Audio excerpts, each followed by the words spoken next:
Paul? I'm here now. There you are. You're on the end. He's not even showing up as Debbie any longer. We all want to be Debbie. No, you don't.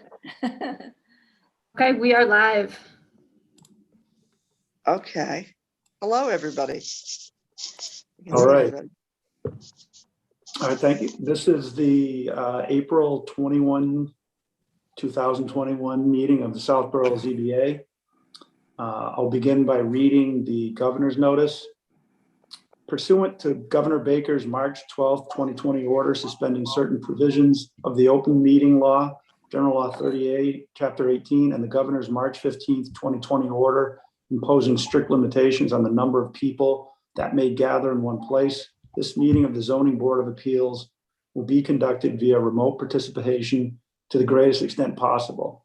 Specific information and the general guidelines for remote participation by members of the public and/or parties with a right and/or requirement to attend this meeting can be found on the Town of Southborough, on the Town of Southborough's website at www.southboroughtown.com. For this meeting, members of the public who wish to watch or participate in the meeting may do so in the following manner by finding the meeting at www.southboroughtown.com/remote meetings. No in-person attendance of members of the public will be permitted, but every effort will be made to ensure that the public can adequately access the proceedings in real time via technological means. In the event that we are unable to do so, despite best efforts, we will post on Southborough's website an audio or video recording, transcript, or other comprehensive record of proceedings as soon as possible after the meeting. Okay. So the first item we have on the agenda tonight, we have a public hearing for 325 Turnpike Road, Ken's Foods. It is a special permit. They're seeking a special permit to allow the expansion of the existing building to exceed 50,000 square feet for the allowed and previously permitted purpose of wholesale distribution, storage, and manufacturing in the industrial park and residential A districts. Katie, do you have the whatever the Hearing notice? The hearing notice? Yeah. Yes. Yep. I'll read that.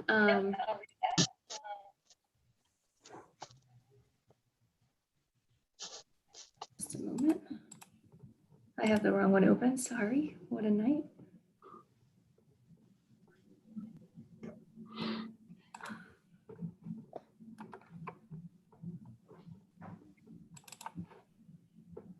The Board of Appeals of the Town of Southborough will hold a public hearing via a virtual Zoom meeting on Wednesday, April 21st, 2021 at 7 p.m. with regard to the petition of Ken's Foods, 325 Turnpike Road, Southborough, Massachusetts. The petitioner is seeking a special permit to allow the expansion of the existing building to exceed 50,000 square feet for the allowed and previously permitted purpose of wholesale distribution, storage and manufacturing in the industrial park and residential A districts. Relief is requested under section 174.9, 174.25A2, and 174.86C1. All right, thank you, Katie. So for this hearing, Debbie Demiria has will recuse herself. So Debbie's going to drop off as a ZBA member, and I'm nominating Doris Cahill to fill in her seat.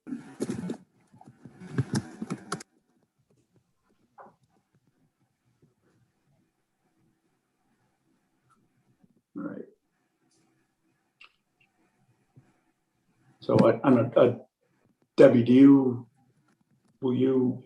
I think you might need to drop off from here. I'm not exactly sure technically how that works. Okay, is there something I should do on my end to drop off? Would she need to leave the video, or does she just mute herself and recuse herself from a decision? I guess it's sort of a matter, if we were in the room, we'd be moving from the table to the audience. So I think maybe just muting will be okay. I might just move you to be an attendee, actually, just to Exactly. make you just official. And then if you want, just raise your hand and we'll get you Okay. over like. everyone. Okay, thank you. Good. Dave, Yeah. Yes, Paul. before Debbie's gone, do you want to like do the minutes or the other business while she's still here, or does it matter, or? Well, I kind of want to get this one going, Paul. So I think we can bring it back later. I think it should be All okay. right. Okay. So, yeah, I guess once you have that, Katie, do we have someone from the applicant side to present?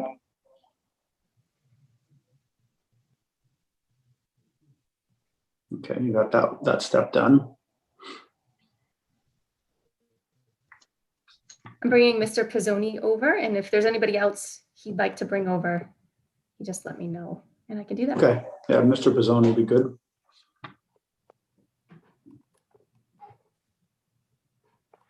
Just give me a minute. I want to make my screen a little larger so I can see everybody. Here we go. Okay, are we ready? Yes, good evening, Mr. Pizzoni.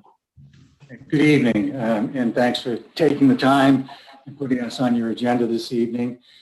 This is an application by Ken's Foods regarding the property at 325 Turnpike Road, which is Assessors Map 26. It's for a special permit for the industrial district to have a building that exceeds 50,000 square feet. The existing building is an allowed use, and it's permitted for wholesale distribution, storage, and manufacturing. The internal operations of and the external operations of the facility will remain the same. What they're looking to do is add a 62,500 square foot expansion on the east side of the building, which if you're facing the building from Route 9, it's on the right-hand side.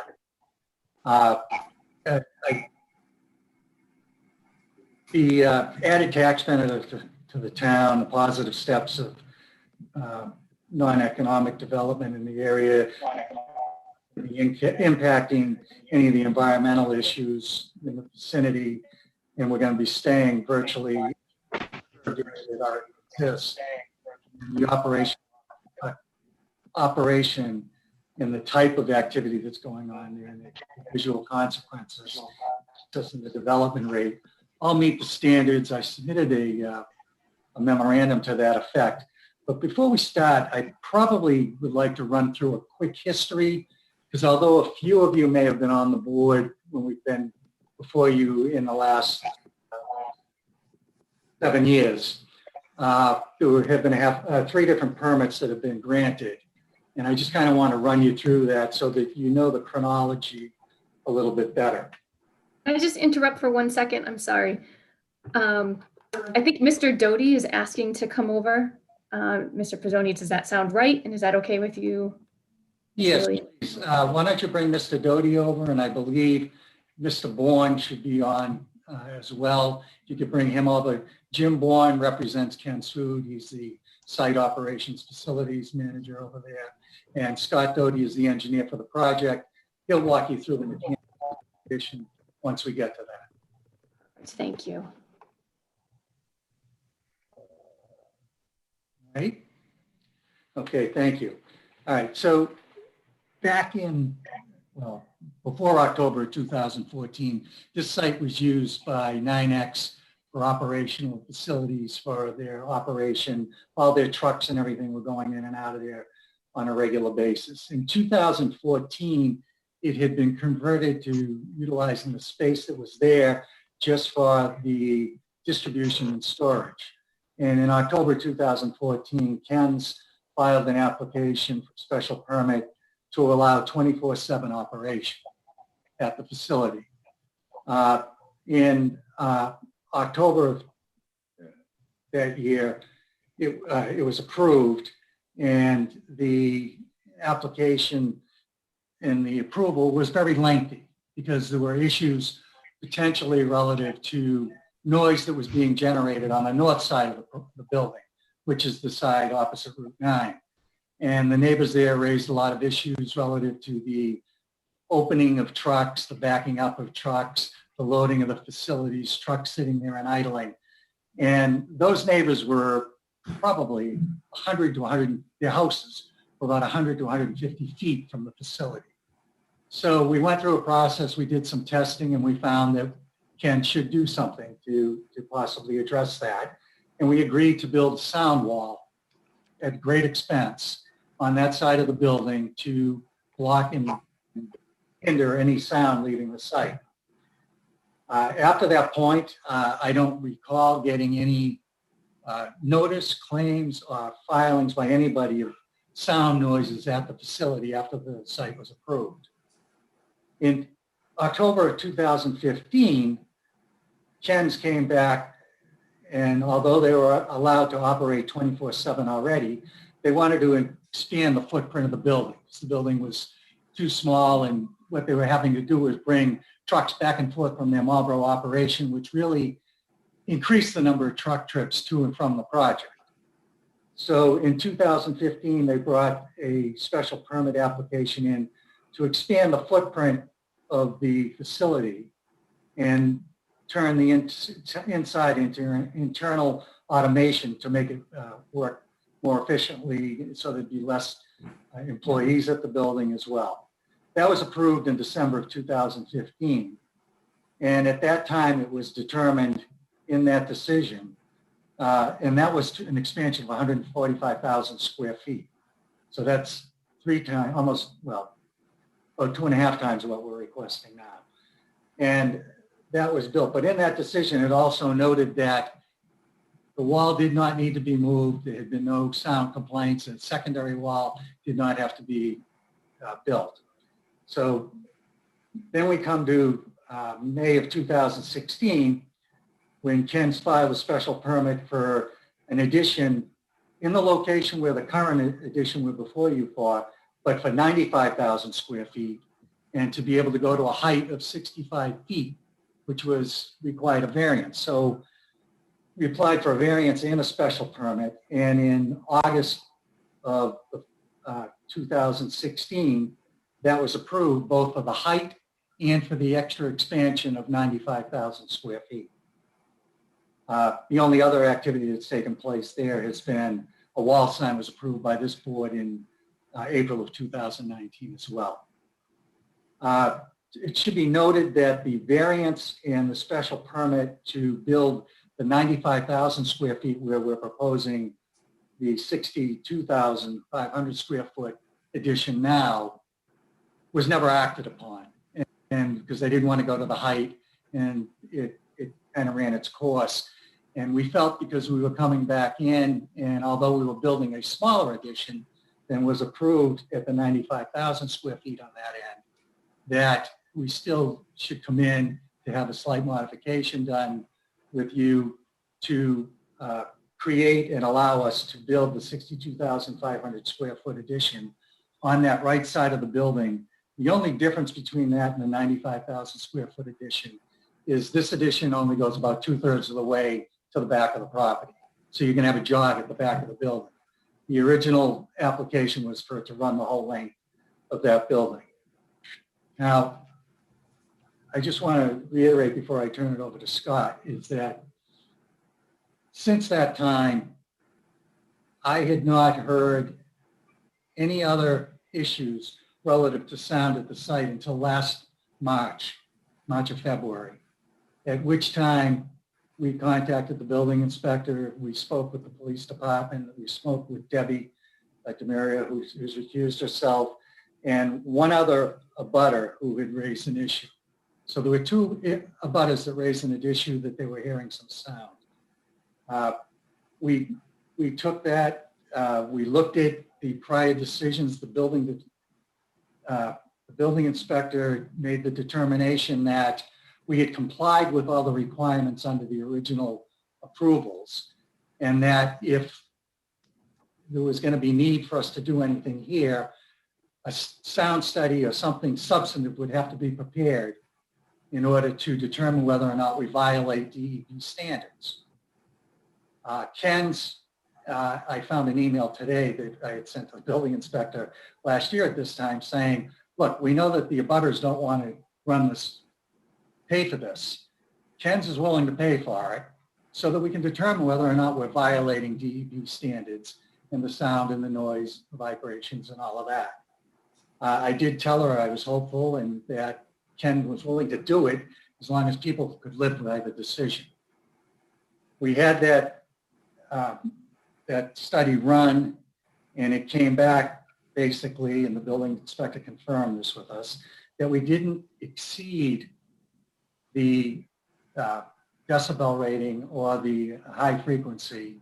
It was close at certain times at those two locations, but it didn't exceed it.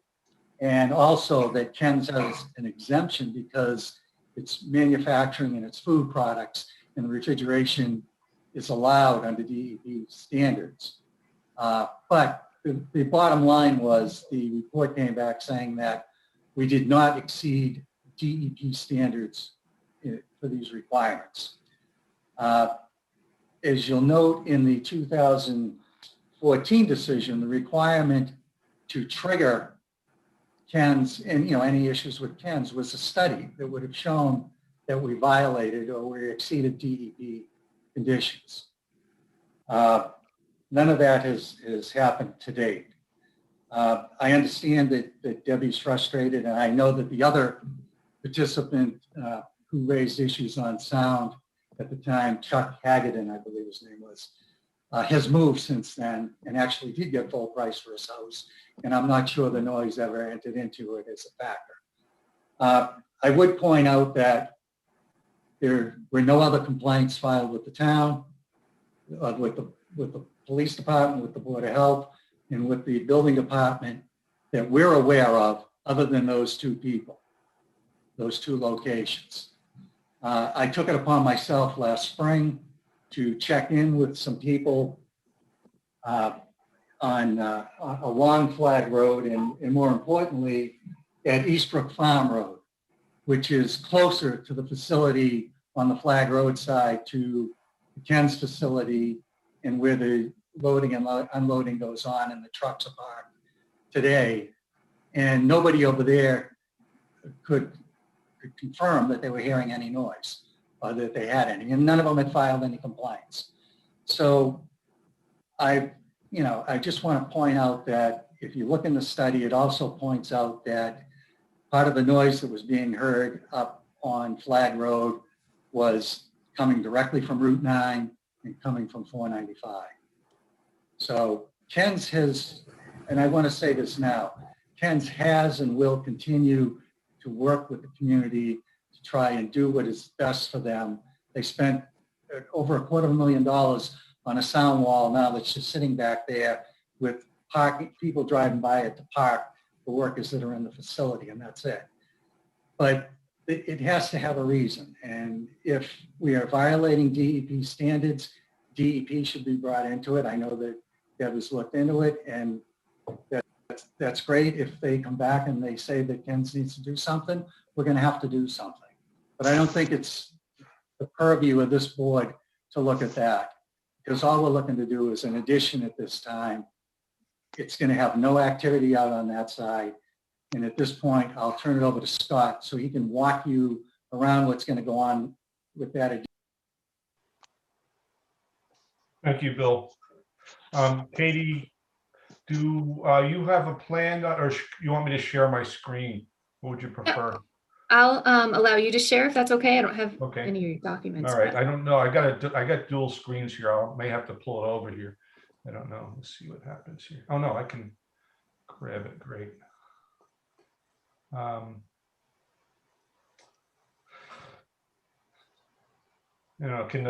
Can everybody see my Yes. Yes. plan? Great, good, thanks. My name is Charles Doty. I go by my middle name, Scott. I'm a managing principal at John Crow Associates. We're located in Bedford, New Hampshire. Recently moved from Massachusetts. I just want to make sure, can you see my cursor as it moves around? Yes. Yes. Okay, great, thank you. I'd like to orient everybody first. The top of this plan is north, and obviously the bottom is south, west is to the left, and east is to the right. Route 9 is immediately to the south of the site, surrounded by commercial properties. On the west side along Route 9, residential neighborhoods, of course, off of Flag and Deerfoot to the north and to the east, and then uninhabited, we abut Deerfoot with vacant land, mostly wetlands, also going down to Route 9 if you're following me around the site clockwise. The driveway is off of Route 9, the major depot for deliveries and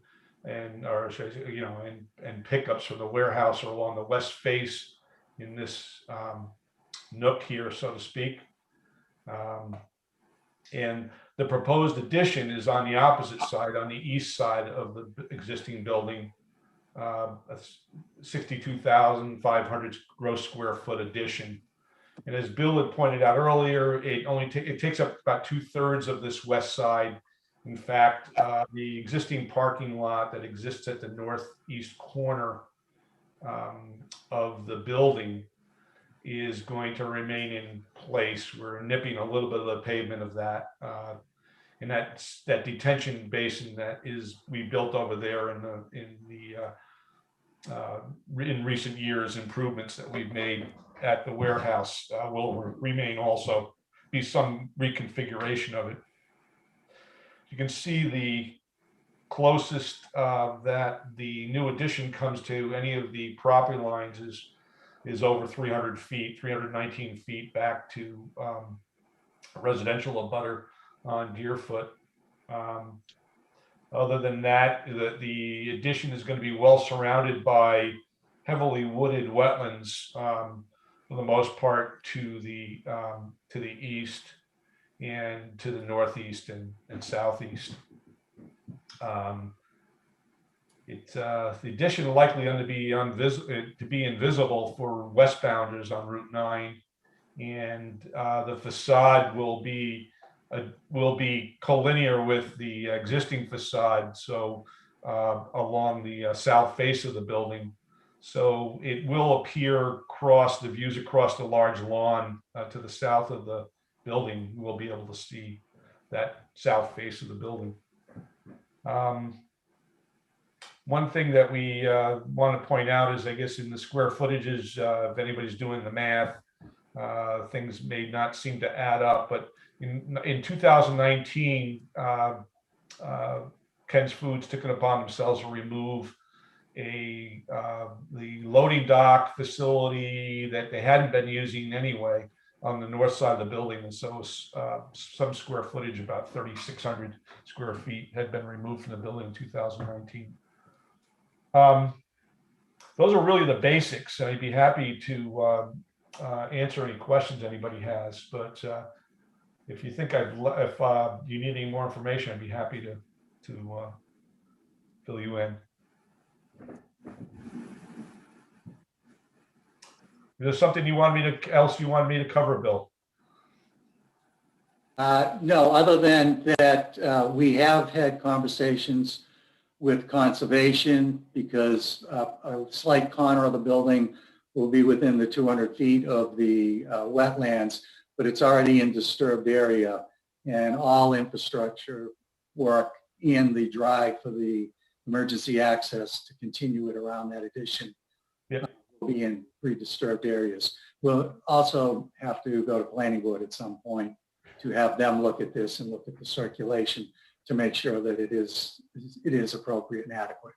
Okay, it's my first time in front of the ZBA here, and I wasn't aware they would want to discuss conservation issues, but this building addition would be approvable with conditions by the Conservation Commission.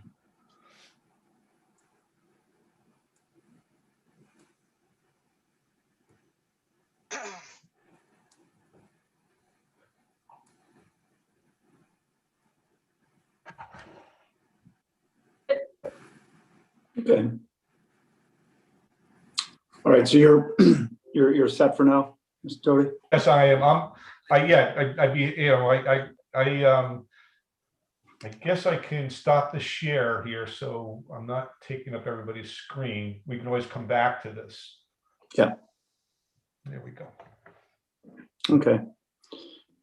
Yeah, All right. I think we're set for now. I won't read in, all the reasons why we comply.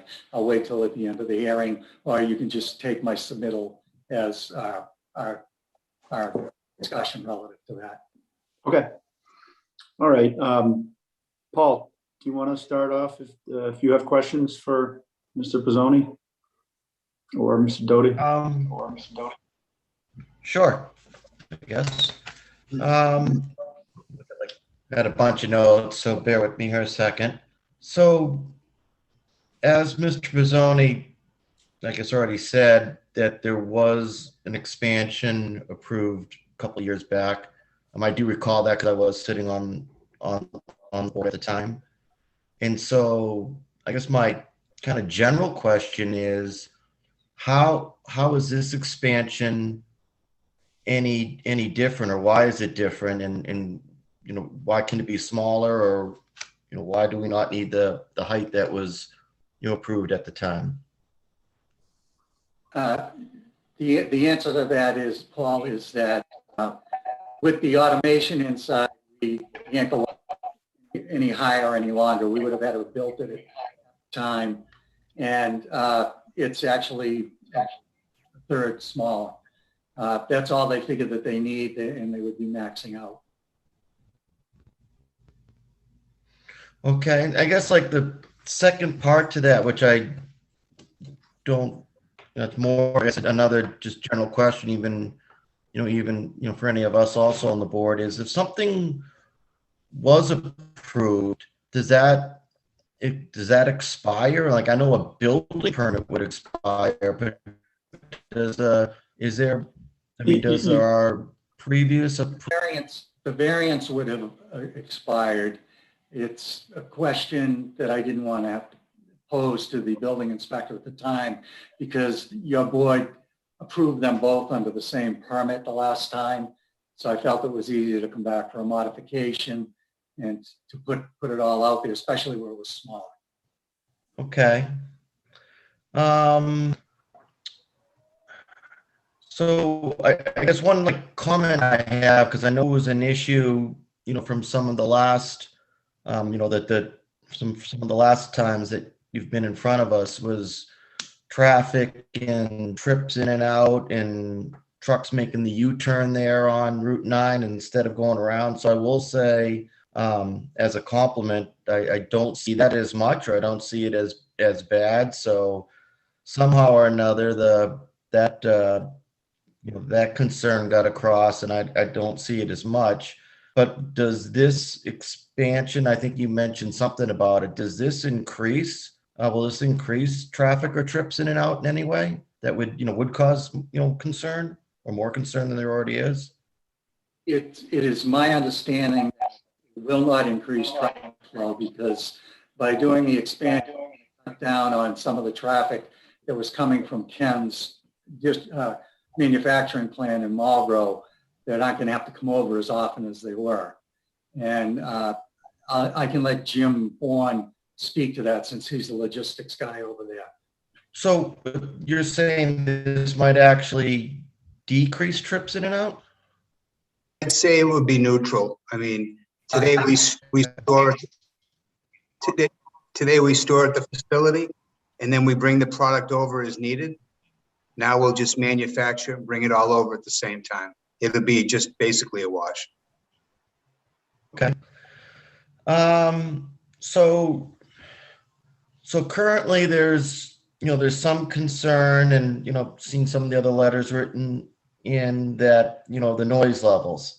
So that currently exists. Is this going to increase any noise levels, concerns, to the abutters? I don't see it. No, it would be a wash. So this will have no increased or negative impact on noise, whether in frequency, timing. Like, this doesn't change, more going on at night, less going on during the day? I mean, this shouldn't No, increase the noise. The current noise levels that exist will be the same with yes, or without the expansion. correct. That's correct. The thing that you need to remember, Paul, is if you look on that site, there's a very limited room for truck traffic coming in there. In fact, Ken's has to monitor to make sure they're not lining up on the entrance coming in or out on Route 9. So you can only let so many trucks in there at a time. You can only fit so many. The bulk of the traffic comes to the facility, and it's somewhere between 60 to 90 or 100 trips a day in a full cycle. 60% of those are thereabouts are earlier in the morning to like 5 o'clock, I think it is, Jim, right? And then the balance of that other third, about 40%, is spread over the whole rest of the evening and through the night. So it's very limited turnaround during the night and through the night. But during the day, you've got a little bit more activity, but you also have the ambient noise from Route 9, 495 during those times. You don't hear it.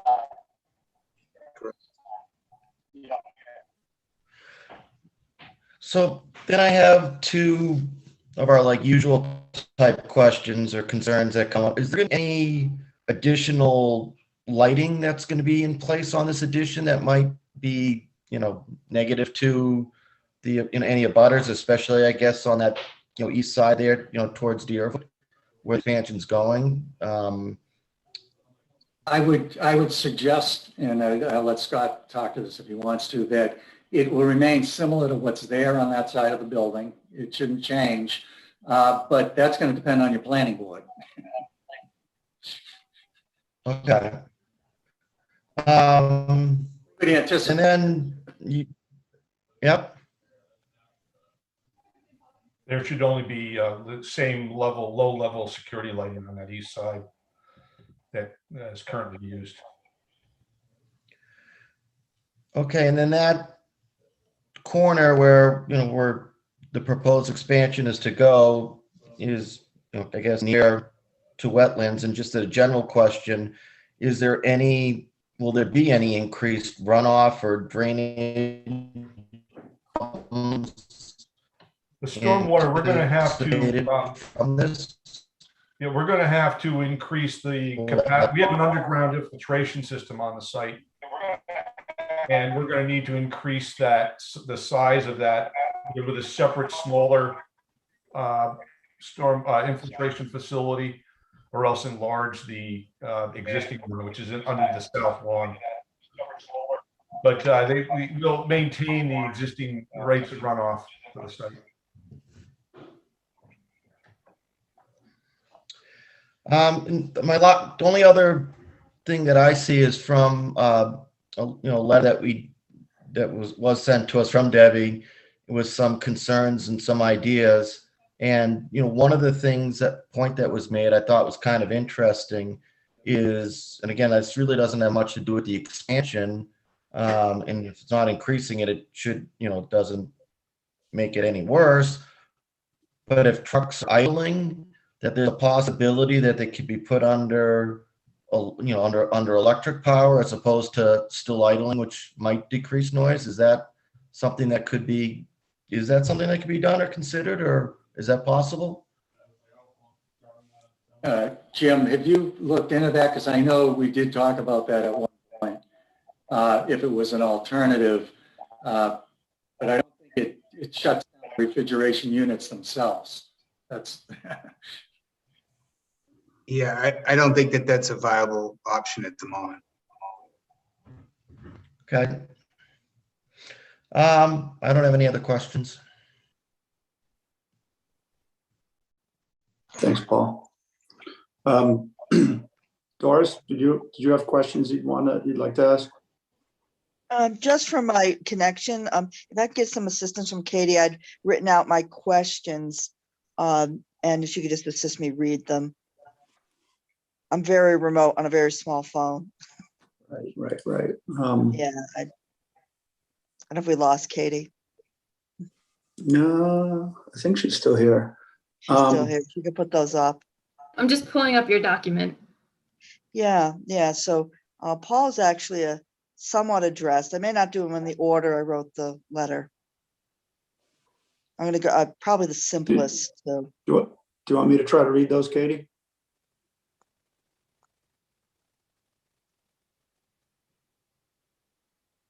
If you have them up front, I'm just pulling them up now. So So the first question from Doris is, in viewing the proposed special permit plan, I see the plan meets and exceeds the minimum setbacks from the front, rear, corner, and sides. However, on site visit, I see the new proposed building is somewhat near a pond serving the back northeast for water detention. You did say there's no impact on water and drainage with the expansion.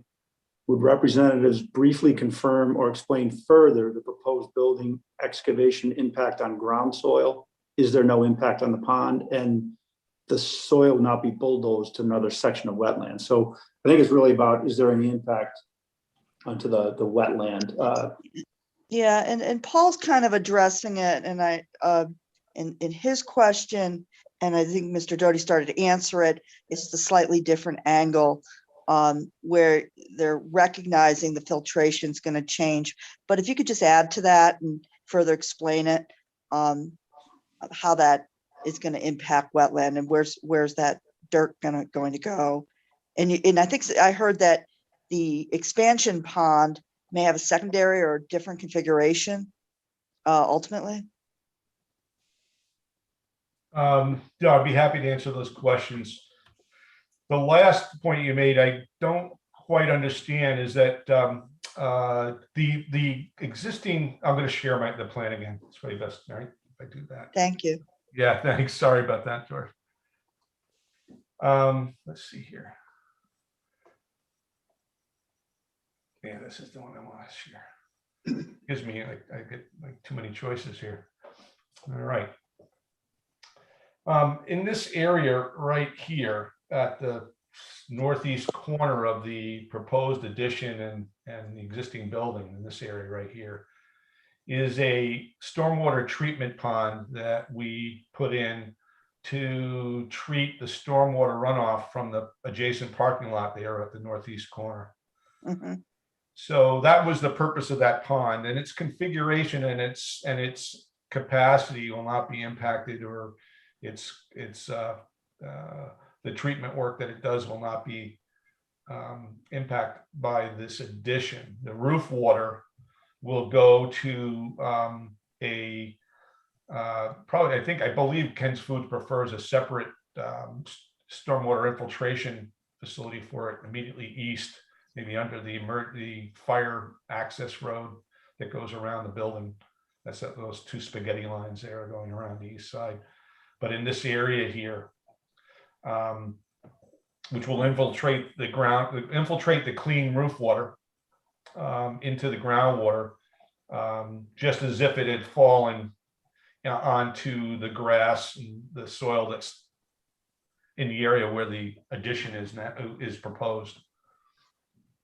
Find its way rather quickly through the wetland soils, I would say, to the intermittent stream that runs by the site. Those are the blue lines there on the plan, is the intermittent stream that runs around. Okay. If I say it's a perennial stream, I think it runs all year round around the fringes of the site. The floor elevation is going to be the same as the existing warehouse. Right. So there should be, actually, we're probably going to need to bring in some materials to fill underneath the slab inside the foundation walls to bring it up, actually, because that area is rather low down in there. So I don't think we're going to be moving any too much soil. Okay. Right. It's flat. It's adjacent. So you'd build up on it in the soil. That was the question. Movement of soil and how, in general, the water is going to run off with now the new slab on top of the ground. Okay. Yeah.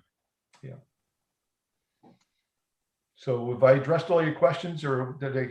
No, I have a few questions. There's just two other questions, I think. I just wanted to have some better understanding of how the water would better move around once the 62,000 square foot building was put up, and would it impact that pond? Okay. Yep. I can move on to my next question. Okay. All right, so Doris's next question is, will the planned expansion mean an extension of the barrier sound wall towards the northeast corner?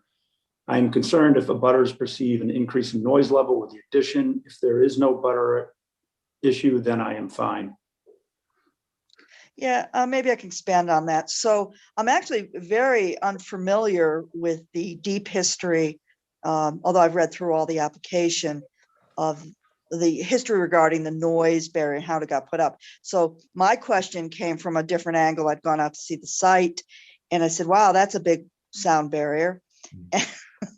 And that's what generated my question. And that was a predecessor to reading the abutter letters. So just in general, and it didn't sound like there was an answer. And I do know that 75 decibels or even close to 75 decibels is quite loud. If there was, I'm just not certain that there's not going to be more noise, or what they call ground noise, which is, in my perception, is very different from air noise. It's a vibration issue. So I'm just saying, it sounds like there may be a problem. We have abutters that may speak up today, besides the letters, that feel as though it's still noisy or too noisy. So I don't know how I'm going to think around that aspect of it, but I was unaware of that piece of it, other than the sizing of the wall and the great investment in the wall seemed to generate my question. But I can't tell you other than 75 decibels is quite loud. I used to live on the Mass Pike in Framingham, about 150 or 200 feet back, and it was loud. And we just were below the decibel level to get the sound wall when they were putting the sound walls up maybe 25, 30 years ago. I can address that. The sound wall that was built was when all the activity and the staging for the site that you see on the west side was planned for the right side. It was like you were going to have staging on both sides of the building. When that go forward, there was no further need for the sound wall there, and we actually did a row of pine trees along that running from the sound wall down to the property line at Ken's to even block some more sound if necessary while the cars were parking there. The only traffic that's back there now will be the employees coming in the back to park in that back corner behind this addition. There'll be no activity in that end of the property. Now, your reference to 75 decibels, and I agree that is loud, but that's not what was found at this site. If you dig into the report that was prepared, it was not 75 decibels off-site at the different facilities. I mean, we ran testing at Deb's location and at the other house that was raising issues because nobody else raised any issues. And the noise did not exceed that. And in fact, it was below what would require DEP to have you do anything about. The noise complaints were coming from the west side up on Flag Road, which is approximately 2,000 feet through the woods. So and they're up on a hill. I understand that, but that's also a reason why we think some of the sound might be traveling from Route 9.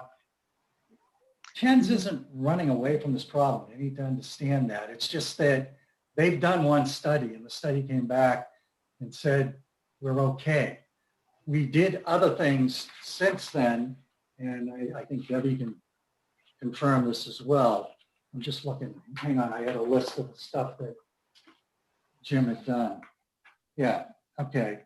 Not only did we do everything that was required under that original permit with posting signs, keeping traffic off of Route 9, after this occurred, Ken's went around and they changed the flow of their trailers entering and leaving the property from the original 3-point turn scenario to a circular flow to minimize trailer noise and logistic noise. And that's on that west corner back there. The other thing they did was they took all the trailer activity it was down in that end. They took trailer storage on the west side of the facility, and they placed it along the property line. So there were empty trailers sitting there to block sound leaving the site. They also replaced the parking of the tractors so that they're not close to the roadway. So Ken's has been taking this very seriously.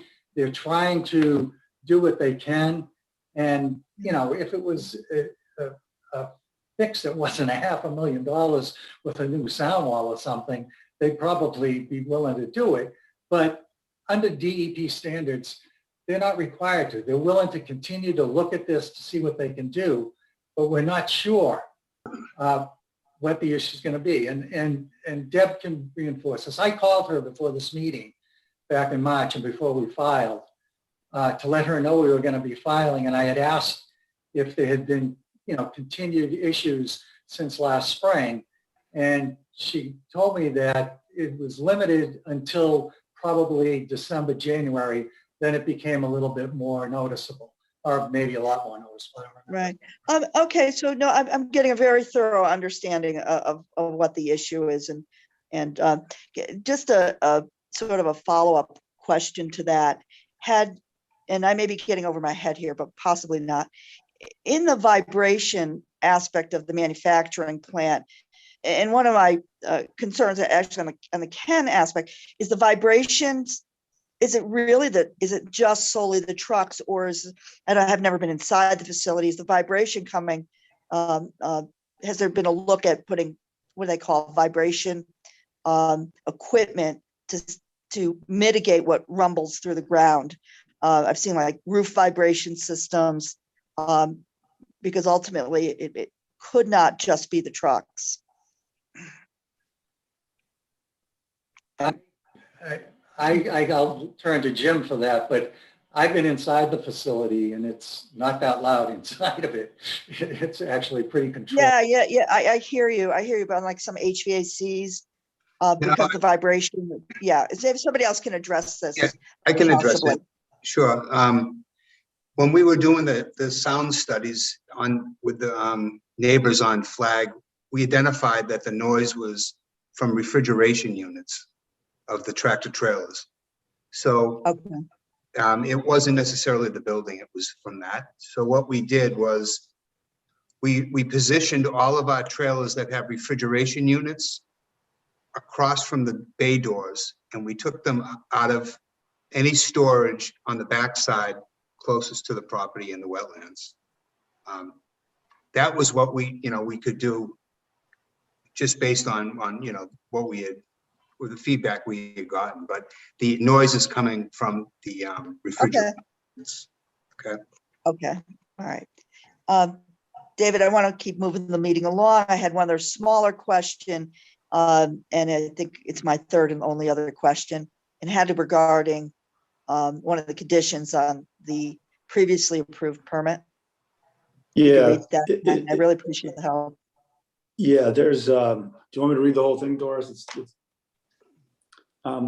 Oh, maybe not. Maybe not. So I'm going to get to the gist of it there, and please correct me because I have got such a small phone. That's okay. When there was a special permit approval, there was a condition written to the effect, and that's what that comment goes into, that generally says that the trucks will, with communication to the drivers, avoid the side roads, and specifically turnabouts and on the side roads off Route 9. And I think they actually cite Middle Road. Cited Middle Road, yep. Yeah, I cited Middle Road, and I think that was also cited in that time of that special permit approval. So unfortunately, I'm driving to go see the site, and I happen to miss the Route 9 exit. I went around Vickery Road to come up Middle Road, the back side, to eventually do the turnabout. So there's quite a bit in the condition letter that says how you're supposed to turn about Route 9. And unfortunately, I ran into a Ken's food truck that blocked the road. So I just want some assurances or some better understanding that maybe it was just, I was fortunate to see the truck on the side road blocking down Middle Road. I don't know if that's working. And those kinds of issues do concern me, that if a condition is listed, it's only natural to go back and possibly revisit it and make it more enforceable or a better condition, that the trucks would meet the condition and not be on the side roads. Yeah, I can tell you that they took a very aggressive stance on that when the special permit was issued. Jim actually provided notices to all the truck drivers that they weren't to do it, told them that they would be in trouble if they did. We monitored it through the police department and with the building inspector's office, and it seemed to be working very effectively.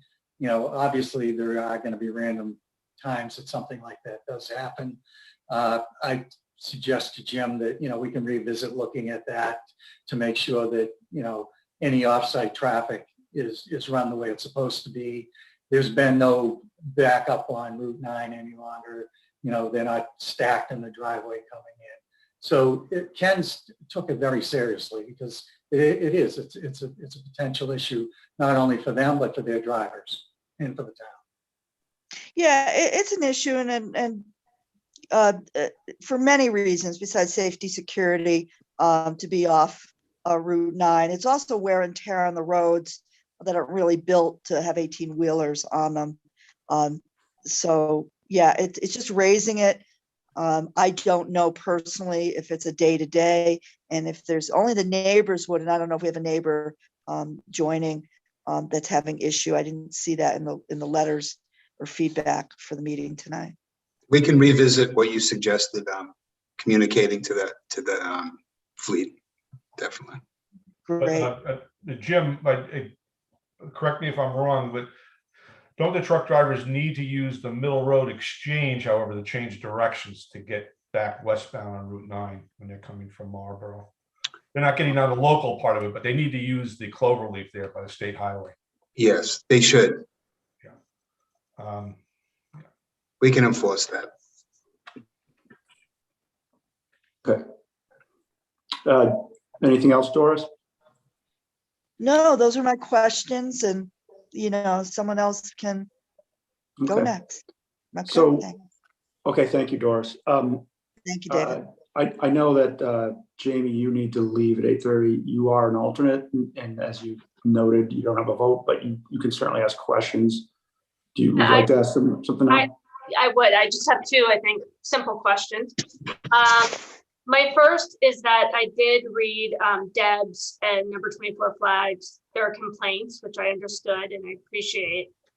I think the attorney was saying that they haven't had any other complaints, but when I was looking at the property, it seems like with this new building, which is going to be closer to Deerfoot, Clifford, and really Orchard, I'm seeing just in the attendees tonight that might be an issue that's coming up. I think the new proposition of the new building is actually going to affect more Orchard in that area, the way that the property backs up in Deerfoot and Clifford. So it'll be interesting to hear any concerns that those abutters have. Also taking into effect, of course, what Deb has put forward. So I just wanted to make that comment. And then I also want to ask, I had a specific question. It was a little bit confusing to me. I wrote it down. Good, forget. In the actual permit. And it was, the visual consequences section. So there was a section on visual consequences, and it said there would be no substantive impact, but then it also said architectural masking to soften exterior. So that was just a bit confusing to me to say there's no impact, but then say we're also going to have architectural masking to soften exterior. Maybe I don't understand that, but I didn't know if that could be addressed. Sure. Two things. First of all, what we're building is we're building a shell on the back side there. Yeah. There's not going to be any doors. There's not going to be any access. There's not going to be any trucks. There's not going to be any activity other than what's there today with cars parking for people to get into the building that work there, which is only a handful a day. Okay, so there's going to be no real activity, noise, or function out in that northeast corner, okay, once that building's up, because it's just going to be closed walls surrounding it. Now, talking about it, so there'll be no further impact to Orchard or any of the others, because there's no truck traffic going back there and around any longer. It's just automobiles going to park to go to work, and that's only a couple of times a day. The other question that you raised relative to massing is if you look on the front side, the stripe that Ken's has on it, they'll carry that around the side to make it look like the wall's broken up. It's really to keep the visual aspect of it the same as the rest of the building. If you were standing at the veterinary facility, down into the facility now, it's going to look just like that, only there's going to be a jog in the building at that side, and it's going to be the same exact height and same color. So it's really not going to, the optics aren't going to change virtually at all, other than the jog. Okay, and just so I understand, where the employees are parking, that is where they currently park? That's where they currently park, and they're going to continue to park. Yeah. Okay. Yeah, there's no truck traffic back there. It stops at the front left entrance down there. Okay. Those are my two questions. Thank you. Thank you. Thank you. Thanks, Jamie. Mike Robbins, do you have some questions? I do. And so, looking at the bylaws, section 174, section 9, special permits, again, shall not be public safety and shall not be substantially detrimental or offensive to the neighborhood or destructive of property values. And then I'm looking at Bill's memorandum, and in that section 3, speaking to shall not be substantially detrimental, they propose their argument that this is not an additional substantial noises, vibration, smoke, gas, fumes, dust, or other objectionable features. Past and present steps to mitigate present and future perceived issues. Well, sounds a little bit more than perceived. Have been substantial in its attempt to mitigate substantive issues raised by the abutters and or the town. What I'm looking for is a little bit more meat on shall continue to attempt to mitigate. So what we're doing is, with respect to the special permit, is this addition going to be substantially detrimental to the neighborhood? I hear the argument that this isn't going to add to noise with respect to trucks, so it's not going to be adding to that theoretically. But I also I want to hear from the petitioners specifically about its attempts to mitigate these issues going forward. So I hear a lot of we're working. I hear a lot of it's not going to do anything. But to me, it's, if we're here for a special permit for an addition to issues that are clearly being raised, I'm just trying to see if there's any more meat on this bone with respect to what's going to be done to what I would consider to be actual noise issues to abutters. So that's where I'm looking at right now. Okay, Michael, I mean, we had looked at the potential to maybe put a tree line or something along that side, but we tried it with the trailers themselves first. So we lined up trailers all along that side, and it didn't seem to impact it. It's as if the sound, by the time it gets to up on that section of Flag Road where Debbie is, it's at such a height, even the sound wall probably isn't going to take care of it.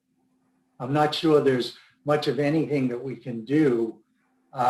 Maybe there's mufflers or something we could try to put on some of the trucks. but these aren't all Ken's trucks. That's the problem that we have. Some of these trucks are subcontracted out. They're with other companies, and we could look into that and see, but we can't guarantee that every truck that comes in there is going to have. No, I mean, sound walls are an imperfect solution to a consistent and pervasive problem with traffic noise in general. And I do understand the argument that, yeah, we got Route 9, my office is right off of 495, and I hear, I think the term is jaking. I hear trucks jaking as they're coming off 495 like 1,000 times a day. So I understand that, but at the same time, I really am trying to see if, I don't know, plant a huge row of green giant arborvitaes to, again, soak up potential noise, especially from those on and off cycles for those refrigeration trucks, because I do think that's probably more that identifiable source. So, I'm just really concerned about the abutters, their property rights, their, ability to be able to have quiet enjoyment within their own homes. And so, like, I hear that, hey, it doesn't sound like this addition is going to impact that to any greater degree. But at the same time, I'm really trying to see if there's any type of creative solution that can ameliorate those noise for those abutters. Okay, I mean, I can talk with Ken's about it. We did look at it, and we did feel that the trees just weren't going to do anything, and waste. We'd rather spend money that's going to fix it. We obviously No, I hear you. Yeah. So and we didn't fall off the face of the earth last spring when we were having these discussions with Debbie and with Chuck. We were still available. We were still trying to remain in contact, but we didn't hear anything back. So we actually thought that the situation resolved itself. It was only when I reached out to her recently that I found out that it had reappeared in the winter months, which, I can see that maybe it would be exasperated in the winter because there's no foliage. Correct. Yeah. That's why I'm thinking like evergreens or arborvitae, something like that, but I don't know. It's something that, I'm sure they would consider. I'm just trying to visualize in my head what's along that back wall. Jim, do you want to? I am too, yeah. You're talking about on the side, on the west side? Yeah, Orchard, Flag, and then, really where we feel like what I'm seeing in the commentary is where more of that sound is being affected. Yeah, it's pretty much a wetland, pretty sizable. That's what my recollection was. Yeah.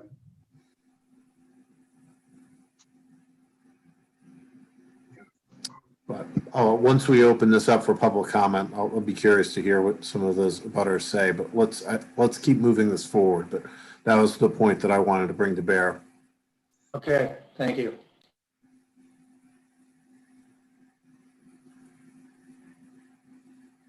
Is that it for you, Mike? It is. Okay. Craig, did you have questions? Yeah. So when you got the original permit back in 2014 or whenever it was,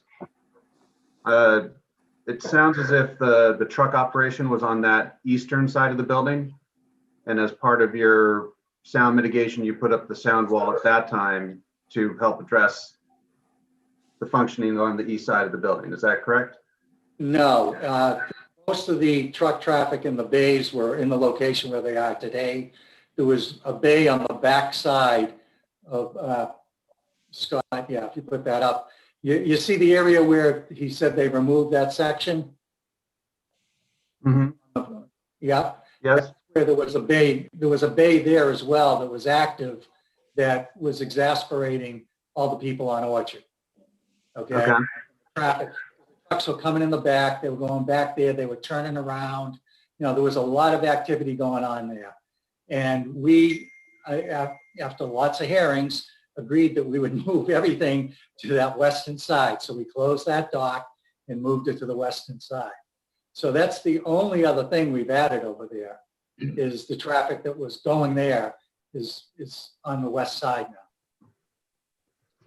So there's less noise in the back, actually. Well, no, I get that. I was just thinking that if the solution for the noise at that time when you had operations on the east side of the building was to put sound wall, and the operations are now more or entirely focused on the west side, that, you know, it would seem reasonable. And again, I don't want to belabor don't want to pay for something that's not actually going to be effective, but you know, I think you tried lining up the trailers. That wasn't effective. Trailers aren't exactly, you know, sound absorbing, Right. other than a buffer. So, you know, I think there is something that could be looked at more seriously there. Yeah, I'll tell you, Craig, the sound wall worked on the back because of the distance between where the activity was and where the wall was located. It was a matter of, you know, 30 feet, 40 feet. So, but over here, you've got, you know, a couple 100 feet. Yeah. No, I'm not an engineer and I don't know how it works exactly or what would work, but, you know. Yeah, the sound wall wouldn't be effective there because it would go up and over it. Right, right. Yeah, it's got to be close enough in order for it to bounce. I get it. Right. But we are continuing to hear this. So Yeah, that's why I was considering like any type of greenage, because that's also less expensive and can grow taller than that sound wall. You know, that's the direction I was headed at. So Yeah, and like like I said, I'll bring that to Ken's, or Jim will. okay. Jim, you'd mentioned that the electronic charging for the refrigeration units was not a viable solution. Can you expand on why it's not viable? As Bill mentioned, we use a lot of third-party logistics providers. We may have, in the course of a year, 500 different carriers coming in at different times, and to be able to control that piece would be impossible. So not all trucks are capable of hooking up to something like that? Well, it's not that they're hooking up, they're all equipped for fuel. That's the norm. Okay. So the units themselves are not dual power source. Right. They're running off of fuel. Yeah. Okay. And then I know you mentioned the idea of, you know, that you took a very serious stance on training the drivers for the turnarounds and stuff like that. Yes. Would you consider implementing kind of like a mandatory training every so often? Like you said, you use a lot of contractors, which I'm sure change frequently. Yeah. What we can do is certainly control our own fleet, which is 20% of the activity. I certainly can retrain them on a yearly basis or whatever frequency, you know, is appropriate. And we can send out, like we currently do, a notice with all of the, you know, when we schedule a carrier to come in and take care of our product, there's a reminder about following the rules. So we could certainly continue that. Okay. Yep.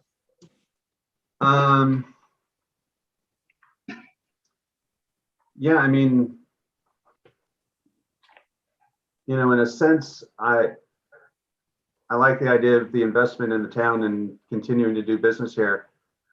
I do think there just needs to be a very serious question and kind of discussion on the sound. I know it's not going to increase it. I get that point. Yeah. But it's. now I'm with you, Craig. We have to make our best efforts here. Yeah. And then this isn't tied to you. Dave, I'm gonna maybe step over the line on your role here, but when we first started this thing, there were people from the audience were putting comments in the chat. I want to make sure they understand that those aren't official comments to us. You know, if they want to make those comments to us, they're going to need to do it during public comment and state their name and address and stuff like that. just to Right. make sure they're clear on it. Agreed. Yeah, I thought the same thing when I started to see things show up in the chat. That's not really the way for that to happen. Right, right. So anyway, that I think there's a couple people in the attendees that have already figured out that there's a raise hand option for you to be called on, and then we can let you speak. All right. Well, that's really my question. And I think, Bill, you're getting the sense of where we're all kind of sitting on some of these things. So I'll pass it over to you, Dave. Thanks, Craig. Yeah, I don't really have something new to bring to the table. I think the members have done a really good job of raising questions. I feel the same way regarding the noise. I know you said that this has nothing to do with it, but the fact is this is a special permit. Part of our charge is to make sure there's not negative impact on the abutters in the town. So I think it is fair to raise it and make sure that that measures are being taken to address the concerns of the abutters. So I have no further questions beyond that. So we can open to public questions now, Katie, if we have somebody raising their hand and not commenting in the chat box.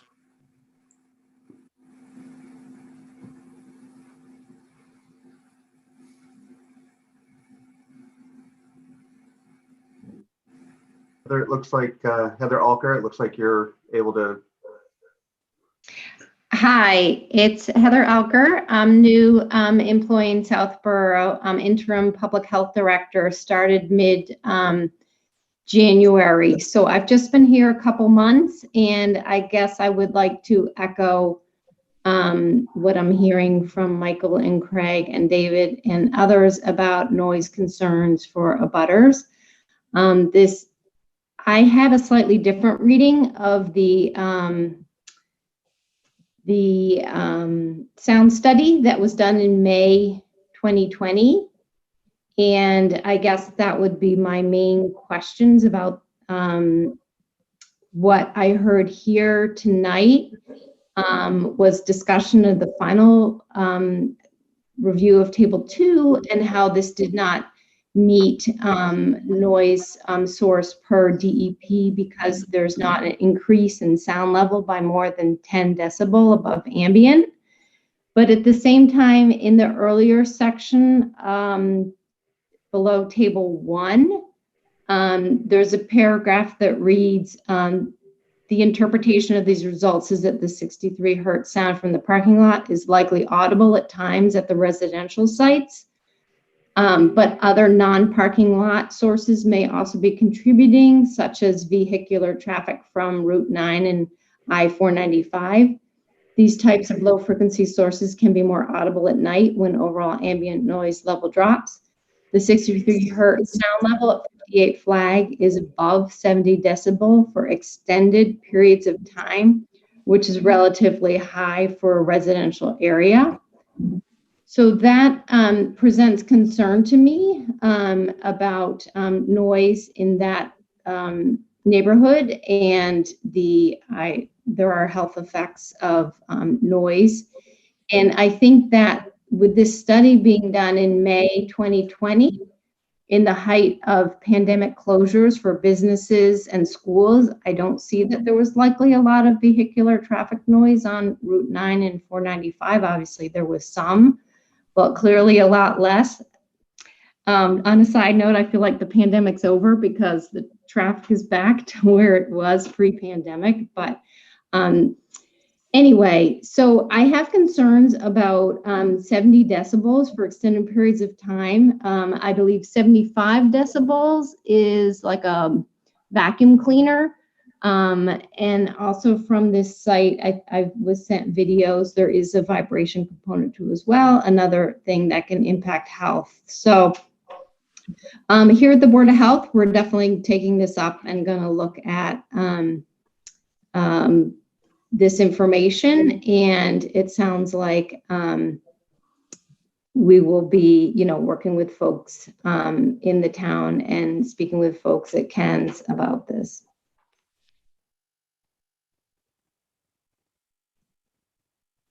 Okay, thanks, Heather. Thank you, Heather.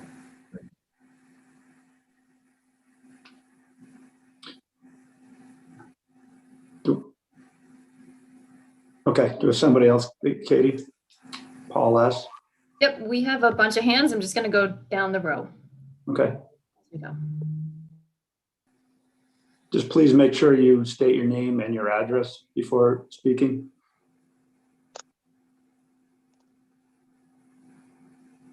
Hi, my name is Paul Stringer.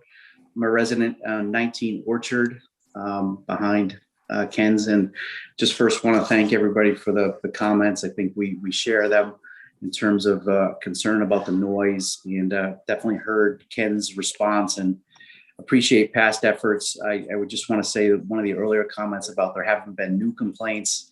I would say I wouldn't mistake that for that there is no longer a noise problem.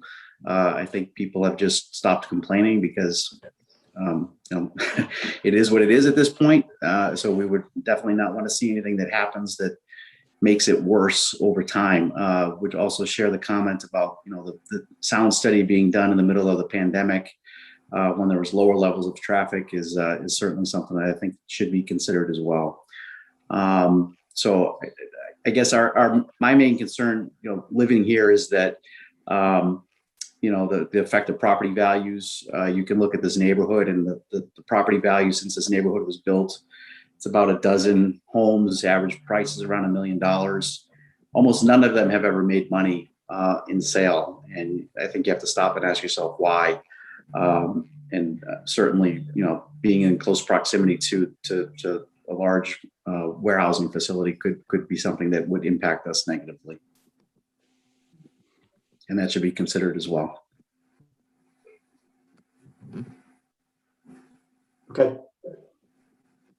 So no real question, I guess. Just want to make sure that it's known that just because there aren't complaints doesn't mean that we can't hear the noise from the facility. Okay. Very good. Good. Thank you. Thank you, Paul.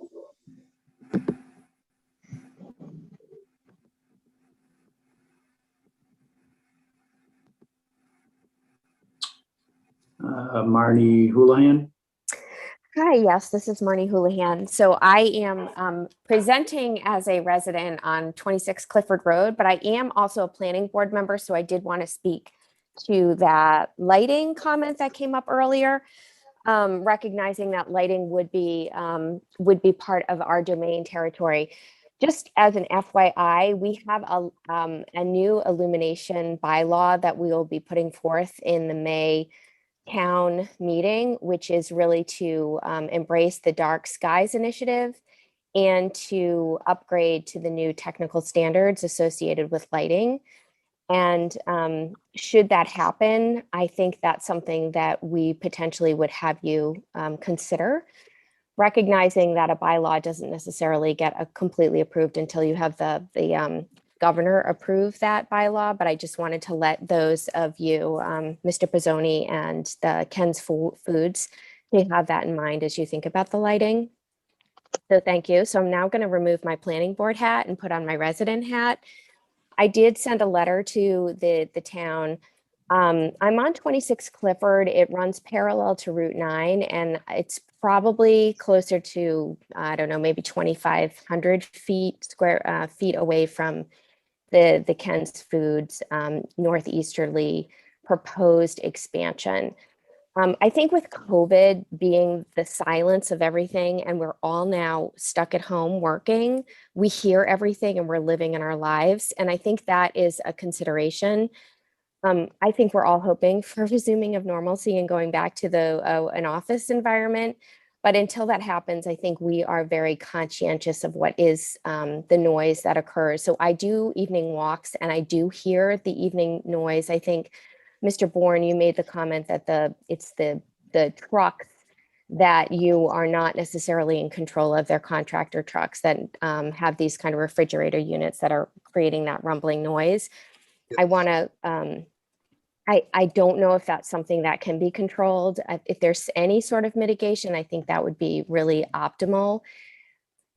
It's not entirely clear from the presentation tonight that what the expansion is for. What I did hear is that it is not for increased traffic or truck traffic. That would be neutral, and we wouldn't have the trucks coming to the northeasterly side. In my letter to the zoning board, I had asked for consideration of the original conditioning permit and that for sound to be managed. And I don't feel that, based on the neighbor feedback, that has been done. And so my request is, as you think about a special permit, to make sure that the conditions are met from the original permit. And I think, Doris, you were amazing in some of your questions. Jamie, you raised additional questions. Mike and Craig, just around what are optimal sound protection barriers. And if it's not a sound wall, I'm not a sound expert, but if there are mitigation strategies that can be enforced, I support business in our town, and I would like to embrace Ken's ability to use this warehousing facility and to leverage the warehouse in this expansion in order to become a more effective and efficient operation. I understand this is not for manufacturing, it's really for warehousing. And I think if you do choose to do this, ZBA, to please just respect the request of this concern around the low rumbling noises. I think what I've heard from the residents, specifically of the sound, the low rumbling sound, and the fact that they can feel it in their chests, that's disturbing. And I think if there's a way that you can mitigate that and kind of force that in the special permitting process, I would support that process. So thank you for letting my voice be heard. I appreciate that. Thank you, Marnie. Thank you, Marty.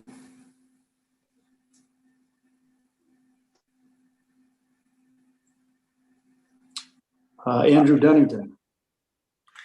Hello, everyone. Can you hear me? Yes, we can. Okay, Andrew Dennington, 10 Carolyn Terrace. It's good to see a bunch of you who I used to be on the board with. And I just want to echo something that I think both Bill and Paul said. Of the three hearings, I think I was on the board in the last two of them, but in the first one was definitely the most significant one. I was just an alternate at the time. I think Paul spoke to how he was on the board. And it now was, Bill gave the date probably more than 5 or 6 years ago, but that was a hearing where there was, the ZBA gave a lot of attention to the abutter concerns about noise. And it was a pretty lengthy hearing in terms of, it went over several different nights. And it sounds like in terms of your decision making, you're also giving serious consideration to the abutter concerns that are raised. And I think that's probably the right thing to do. And I appreciate that, Ken's has been able to work productively with the town. And I hope that dialogue can continue with respect to this application. Thank you. Thank you, Andrew.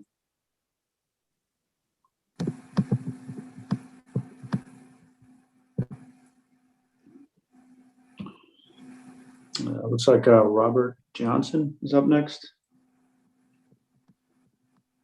Hi, my name is Robert Johnson. I am at 14 Orchard Road, relatively new to the community, moved in last summer.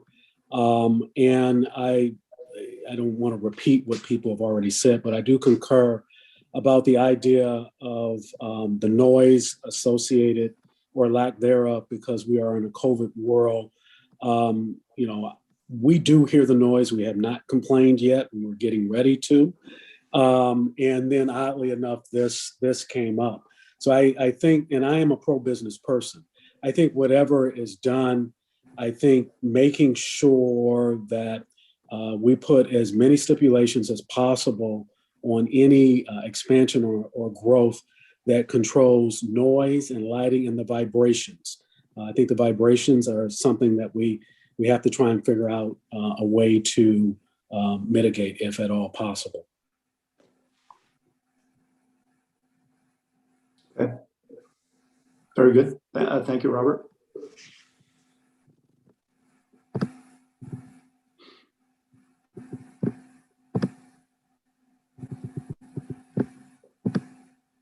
Okay, now we have Kevin Farrington. Hi, yes, Kevin Farrington, 58 Flag Road. We actually submitted the letter that was probably the source of a lot of the noise discussion tonight. I just wanted to follow up on a couple of things regarding the effectiveness of sound barriers. Not sure I can really speak to that very, clearly, but what I can tell you is that in January and late January and early February, it looked like Ken's had plowed a large pile of snow on the western edge of the parking lot. And we enjoyed a few weeks of blissful quiet before, as the snow melted, the noise returned. The noise will come in through closed windows and doors. You feel it in your chest, you feel it in your teeth. It's not pleasant. And it goes on for hours and hours, overnight, 5 a.m. And the strange part is it's completely quiet during the day. So business hours. So it sounds almost to me like Ken's doesn't want to endure it, but they let the neighbors endure it in the evening. And I don't know if that's fair or not, but that's what it feels like after 18 months of this going on. Regarding electrified parking spaces, other states have been requiring hybrid refrigeration units. California has carb emissions requirements which require that. These have been in place for over 10 years now. I'm sure a large percentage of the refrigerated units on the road today now need to conform to that, given the nature of commerce and crossing state lines. So that's pretty much all I had. Thank you. Thank you, Kevin.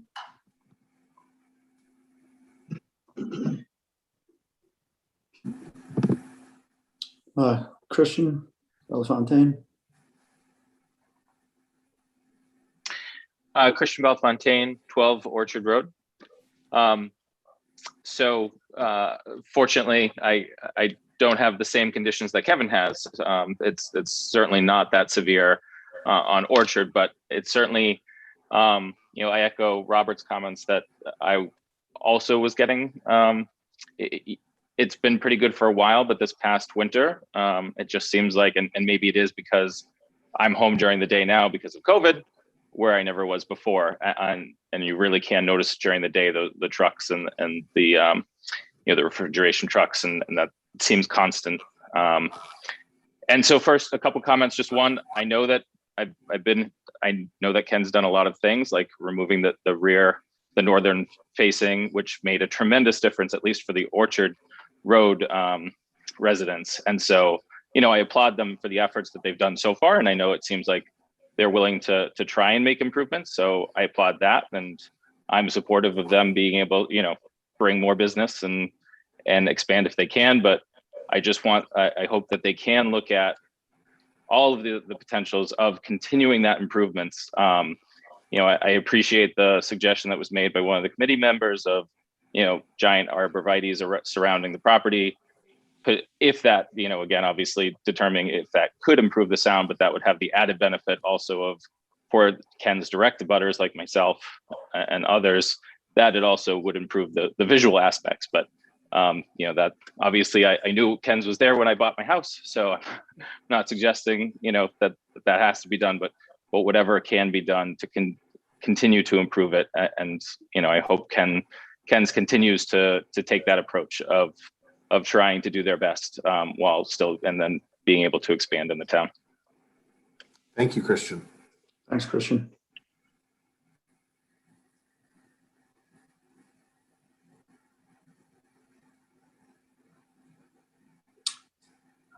Debbie DeMaria. Hi, everybody. Can you hear me? Yes. Hi, Debbie DeMaria, 58 Flag Road, and I'm a ZBA member, and today I'm speaking as a member of the public. A lot has already been said, but I did want to add a couple of things, and I do appreciate the board and Ken's for taking this matter very seriously. I want to go back to the 2014 findings and decisions. So the conditions of of that decision in 2014 were specific for the matter in front of the board at the time. Since that time, as Mr. Pizzoni said, there's been a series of different changes and reconfigurations over the years, 2016, 17, 19. But I want to just, if I can, just take a minute to read, because I think, I've read this many times. There's section 11 that talks about future activity. And it says, if despite the implementation, because recall that a wall had already been built, as Mr. Pizzoni said, despite the implementation of the noise mitigation measures required above in conditions 4, 6, 7, 8, and 10. By the way, it excludes truck rumbling. And we know that there is truck idling because one of the reports from the police was that there were trucks idling. So that is illegal under Mass General Law. So this talks about future activity, except for the illegal activity. But it does say that after the date of 6 months, as Mr. Pizzoni said, following the filing of the decision, goes on, it's determined by the building inspector, the board, or any applicable state agency in response to a request by any party in interest in presentation of substantive evidence, which may include but shall not be limited to, and goes on to describe Mass DEP standards. So first of all, this is a 2014 condition on that particular matter that was before the board at that moment. It has lived through all these years, and it's probably been pretty good all these years. I think where things have fallen short is we're still holding ourselves to this particular condition, but we've never updated, the board has never updated the conditions over the years. This condition, by the way, was put in place before the 24/7 and before the reconfiguration of the parking lot. So although the board today is considering a new cage that will be put on the easterly side, that the matter before you has to do with the whole plan, and there's no any kind of a I guess mitigation for what's happened on the west side. So the neighbors have described on Orchard that there was a sound wall put in place. This particular condition has to do with the sound testing that needs to be done to for a second sound wall to be put in place on the east side. This is not the condition that we need to meet in order to put any kind of mitigation in place for the west side. So I think, I don't agree with Mr. Pizzoni. I think that the sound is very loud. I think we know it's coming from Ken's.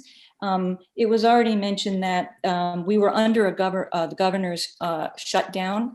And in fact, Mr. Pizzoni stood in my yard on May 9th or 20th or something like that when the test was ongoing. And it was very, very quiet. And I said to him, Bill, if it could just be like this all the time, because there was literally no cars on Route 9. So a couple of different things that I just wanted to add is I did call the Mass DEP. And this is not a perfect test. And so I don't want to be held to a perfect standard. The test that was done was not done correctly. It was supposed to have been done at the parking, at the edge of Ken's property. Instead, it was done very, very close, I think 25 meters from the source of the noise. And had some other, faults to it. But this is what we have. Ambient wasn't measured. That should have been done. That's required actually for the test. But it was during the governor's shutdown, and so there wasn't much noise. So what I feel is this is really fit for purpose. It doesn't matter to me that I fall 3 decibels short or something like this. This is an incredible amount of noise that's coming from Ken's to my house. And there has been a lot of discussion about maybe it's not Ken's, maybe it's Route 9, maybe it's another location. But the police have gone out twice. And in that time, one time they found truck rumbling, which is illegal idling, and nothing was done about it. And the second time they found the compressors. So we're asking even a couple of things is to please put up a sound barrier on the west side for us, and to please put in some electrified parking spaces. I also mentioned this personally to Mr. Pizzoni while he was at my house. I really think Ken's can be a leader in this. We know that, as my husband said, California requires this. Even if we can reduce the noise from the compressors 20%, that makes a huge impact to the neighbors. So I just want to thank everybody for taking this very seriously. I wanted to mention one more thing. The distance from Ken's on Google Maps, I don't actually know which corner, but it's about 1,800 feet to my home. The new construction that Ken's is proposing today is 2,100 feet to Neary School. So I believe that there will be no building. I'm not sure if any noise is heard at Neary School right now, but being as the building will not be sort of in the way of the noise because the cage will be there. This is a huge concern, not just from the sound for me personally, but also to my neighbors in the community. As Mike has said, we just want to be able to live in our houses peacefully. And I just want to add, I'm concerned about kids in the school. So I think when we bring this to the board tonight, we're asking in consideration for any of the neighbors on the east or the west side that we take this matter very seriously. And I know that you will. Thank you. Thanks, David. Thank you, Deb.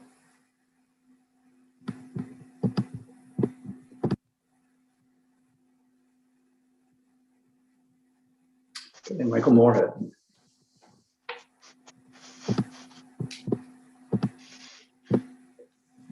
Hi, this is Michael Moorhead. Can you hear me? We can. Hopefully you have a better internet connection. Hello, can you hear me? Yes. Okay. Michael Moorhead, 77 Deerfoot. I'm a resident and also a member of the Economic Development Committee, so I'm clearly pro-business here in town. But my comment and plea is really about the truck traffic that we get down Deerfoot. Probably on average one a week. Could be more, could be less. But we think it's wrong turns. Basically, if their trucks are westbound and they miss the turn into Ken's, that they'll turn down Flag and then turn down Deerfoot. And so we do get quite frequently semis coming up the road on Deerfoot, and that's really our biggest concern. So it's less about the proposed addition and more the ongoing activity with the trucks in the neighborhood. Okay. That's it. All right, thank you. Yep, I totally understand that one. Yep, 100%.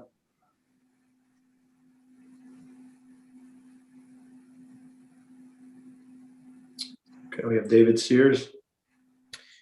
Good evening, David Sears, 74 Deerfoot Road.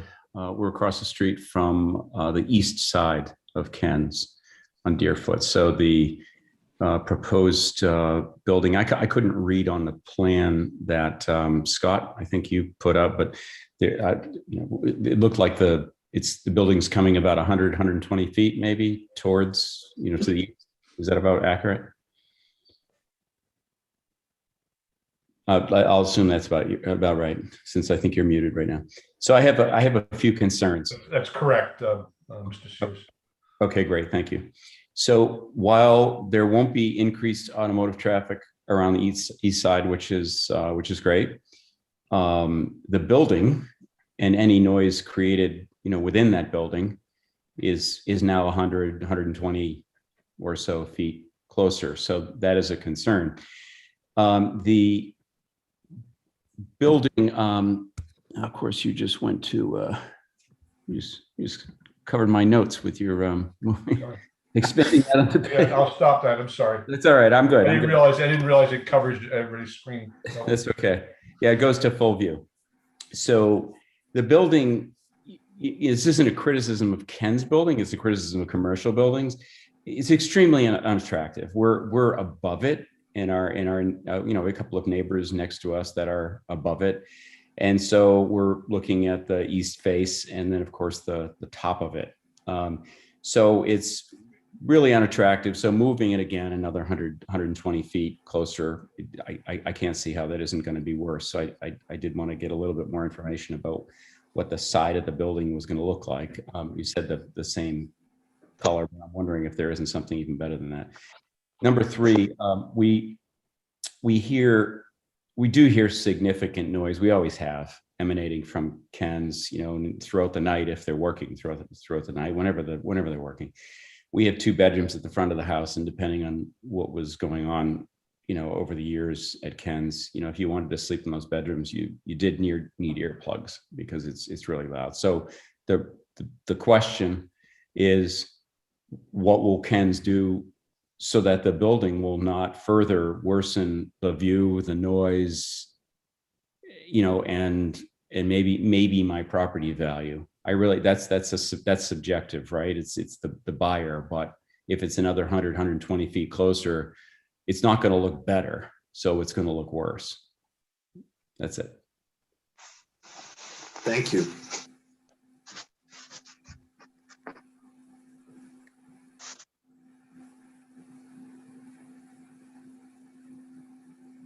Did anybody from Ken's want to respond to any of the questions or issues raised? I mean, I think we spoke to most of them previously. Again, we went through what a bigger addition on that side would look like to all those abutters several years back. We obviously met the test because we did some massing on it and it was going to look all right. There's not much we can do about the roof from the height that those houses are at. They had a view of the top of that facility even before Ken's was there when those houses were originally built. So nothing's really changed there.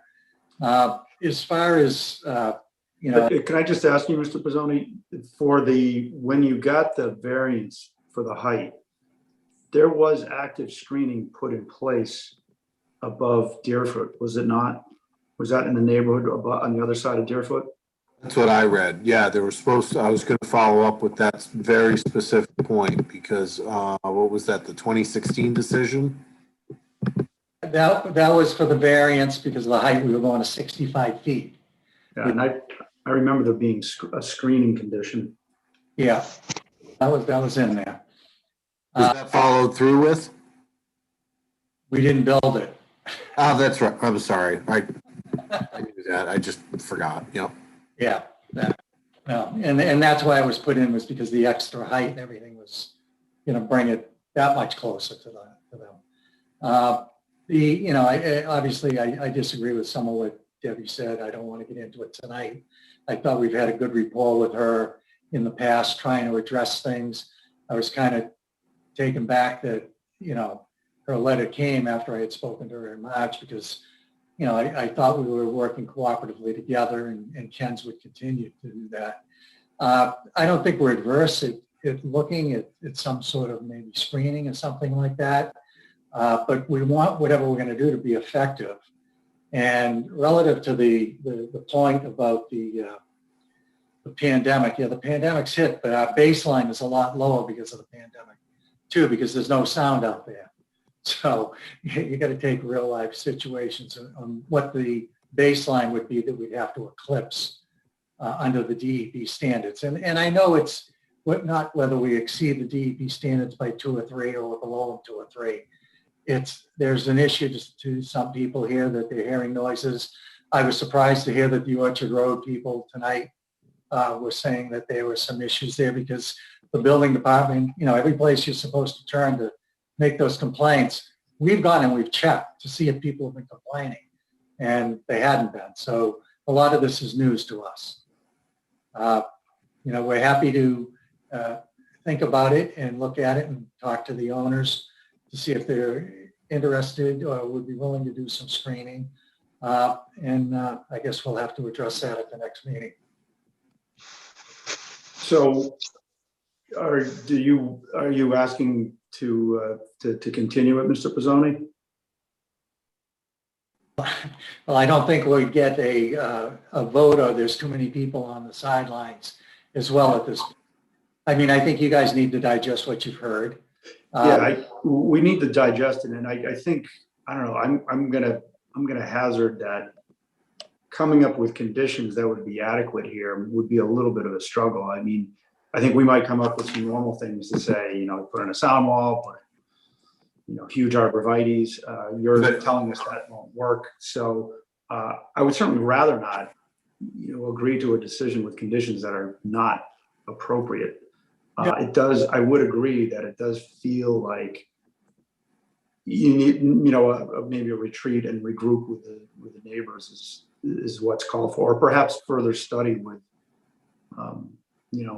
engineers that are with expertise in sound mitigation. I think Debbie brought up some interesting points regarding the original decision and, and the ability to maybe to electrify, even if, you can't control every single truck. And I'm not suggesting conditions, but I think you are right that that would probably be in everyone's best interest. Yeah, and we would like to regroup as well. And I'll have our sound engineer that did the study come to the next meeting, because I can't, I don't even profess to be a sound expert. No, yeah. I don't think we're expecting. I just want to follow up with what David's saying and to what I'm hearing from you as well, Bill, because it really, one of my pet peeves is when boards put in conditions that are just very capricious and really are reactionary. I think what I hear from our residents loudly, unintended, is that, sound's an issue here, and I really want to see if we can get a consensus with some type of workable, financially feasible adjustment here. And so I would love to hear from the sound expert. I really want to look at that, maybe plan a visit for a site that's from like greenery, high growing. I've literally been Googling like fast growing trees, shrubs for best sound protection, but it's got to make sense and it's got to work. So it's just not a boondoggle. If I may, I think something that I would just ask for as well, Mr. Pizzoni, is because we did hear from somebody from the health board, maybe that should be done in conjunction with them. And that way, nobody's got the perception that this is the Ken solution and you're going to have to live with it. It seems like that might be helpful to have. If since she clearly showed an interest, that was Heather. It seems like it's worthwhile to try to do that in cooperation with that board. Yeah, this is the first I heard that she's in the position. Sure. And I noticed from Deb's email trying to get the attention over there at the board. It's worth having a conversation with her and even having the sound expert sit with her and run through the, Bill, I do want to just interject one thing. I want to try to make this to be a win-win situation. The reality is if the noise is not more detrimental, like I'm aware of that, but I'm also looking at trying to make this, a real win for our neighbors as well. So I just don't want to come across as trying to put my foot down on anything. I just really want to see if we can sink our teeth into this a little bit more and come up with hopefully a creative way to get this approved, but also deal with the neighbors' concerns and ameliorating some of that, those noise issues specifically. Yeah, and I appreciate that. I understand that that's where you guys are coming from. Ken's, I think, through its history in the town and actually in Marlboro as well, tries to work with the community and the neighbors. They always have, always will. And I worked for Ken's in 1964, so. He probably shouldn't say that. Is that a necessary part of the meeting?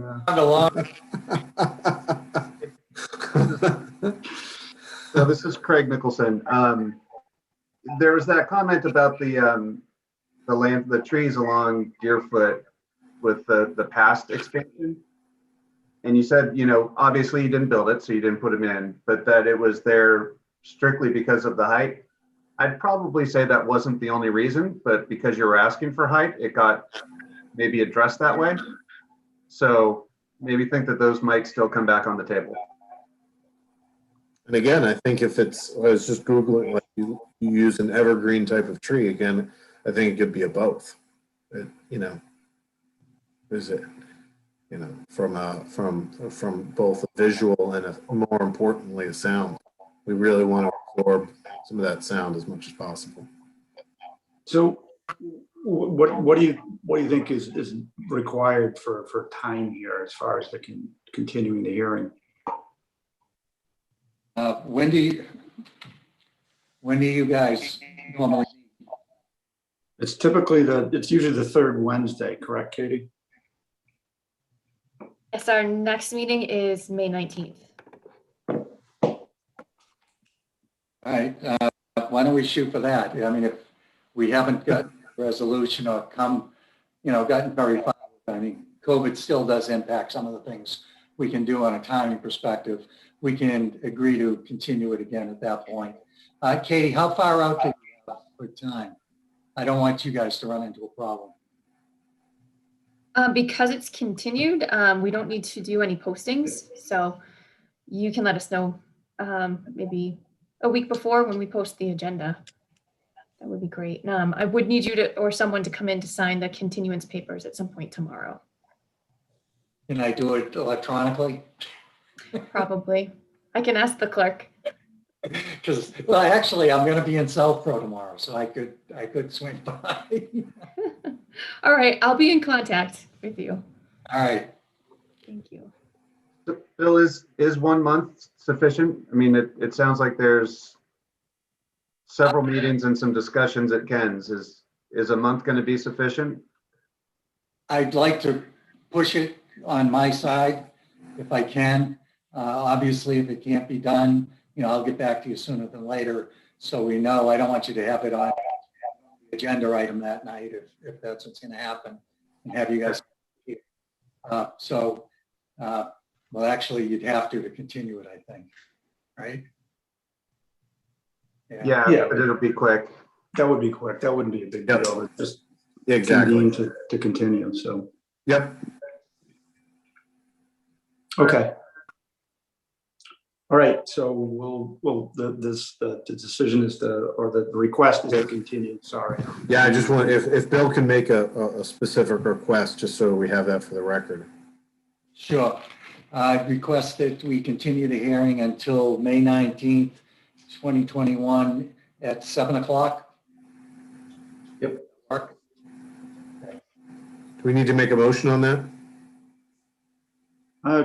Do we typically do that, Craig, since it's their request? It's their. Do we need to? I think we have to accept it. I think we have to accept it.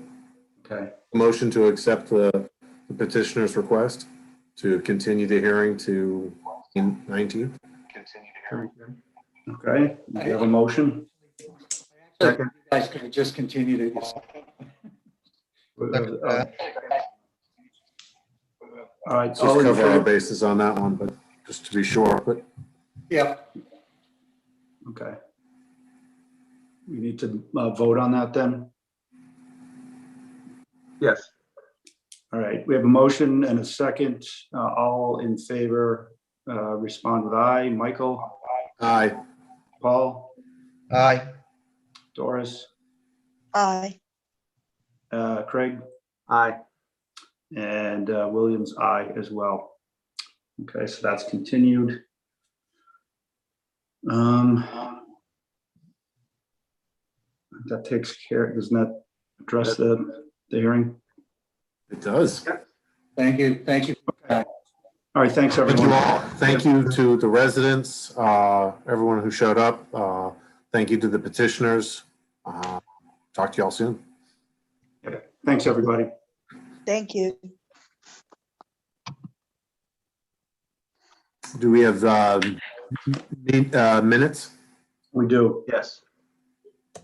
The only other thing we have on the agenda is minutes. I have a minor, I don't know if anybody else picked up on it, but I actually found something minor, Katie.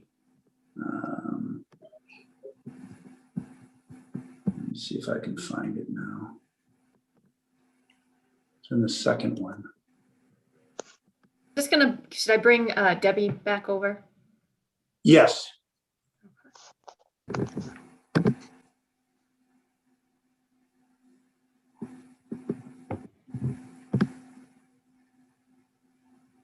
Guys.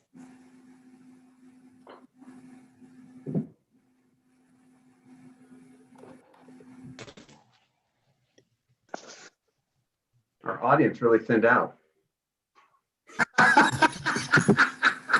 Surprisingly, yeah. That's because they get the option to leave. Okay, guys, it's 5 a.m. for me. Yeah, let's. Well said, Dor. Let's rip through these.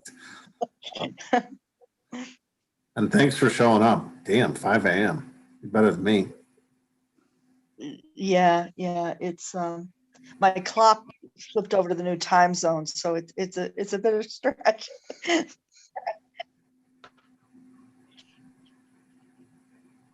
I'm having a hard time. Yeah, there's Debbie. Okay. So did everybody have a chance to review the minutes? Yeah.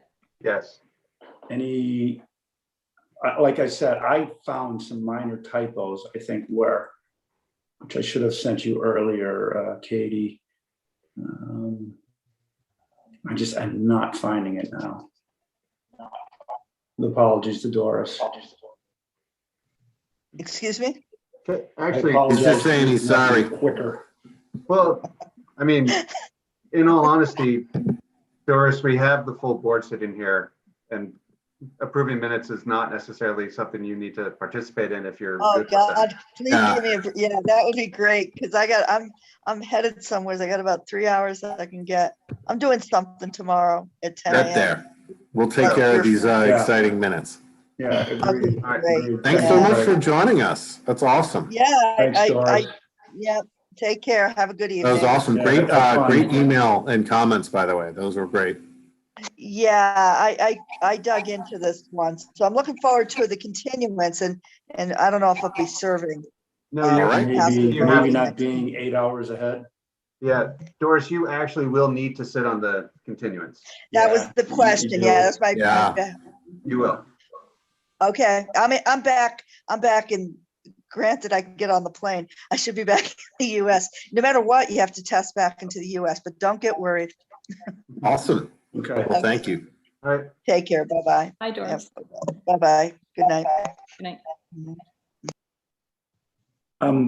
So I did find it. It's on page 3. It's where you state, it's the paragraph that starts with Ms. Cahill, and it continues and says, the last sentence, and complicated Ms. Barry on her assistance, which I assume to mean complimented instead of complicated. Yep, you can tell I don't take compliments well, so. You had to turn it into a complication. But that is deep. I don't know what to do with that, Katie. All right. Other than that, I was okay with them. How about everybody else? I've got my same silly comment from last month, where Was that about up on the heading there, where it's actually in the minutes, where it says some say remotely and some say remote, and then it says the same thing in these minutes again too. So I don't know what to do there, because the present I put as the people who can't vote, like the alternates. So I don't know. I think that's from a template from before. I don't know if it matters. It does matter to me. It was kind of a joke comment last month, but I just thought it was the same. Okay. I just wanted to prove that I read the minutes. There you go. Very well done, Paul. Yeah, well, yeah, there we go. I move to accept the minutes with the correction that the chair mentioned. Second. That. Okay, we have a motion and a second. All in favor of accepting the minutes as written with a minor edit, affirm by saying aye. Craig? Aye. Mike? Aye. Debbie? Aye. Paul? Aye. And Williams, aye. All right, so. Paul, you are up. My other role here, huh? Always. We have this, there is no other business before the board this evening. Well, there is the next Is there- meeting if you care Yeah. to. What do we have coming besides Ken's. food Yeah. people coming back? So we have Ken. We have someone who is looking to add an accessory apartment to their home, but the building is already there. They're not going to be doing much outside structuring of that. And then there's someone on Turnpike Road, I think it's 200 or so, looking to use that as a, oh goodness, a construction yard or contractor's yard. So it's an approved use. It just needs a special permit approval. Let's do those before Ken's. Well, we already said we'd do Ken's at 7, so. So much for that. Yeah. Yeah, and I don't know. I mean, Craig, you think they're really going to be ready in a month? I mean, I think that might be pushing it. That could very well. That's how I felt. Anyways. I think a month's going to be tight, but Yeah. the petitioner's allowed to make their, so. Yeah, I think it was his ploy to be able to pressure the people at Ken's to act quicker than maybe they would have otherwise. So. Yeah. I would expect it to be not quite as time consuming. The abutters have had their chance to speak here. It's really now incumbent on Ken's to go and have those conversations and do the work. If they really do what they say they're going to do, they'll get agreement with the abutters before they come back. I would hope. Yeah. Anyway, we're not supposed to. Okay. But I still think, details. Yep, exactly. I still think we could schedule Ken's. I mean, I know that was just said for 7. Right, but can't we just request that we push it to 8? That's exactly what I was thinking. I think that'd be fine.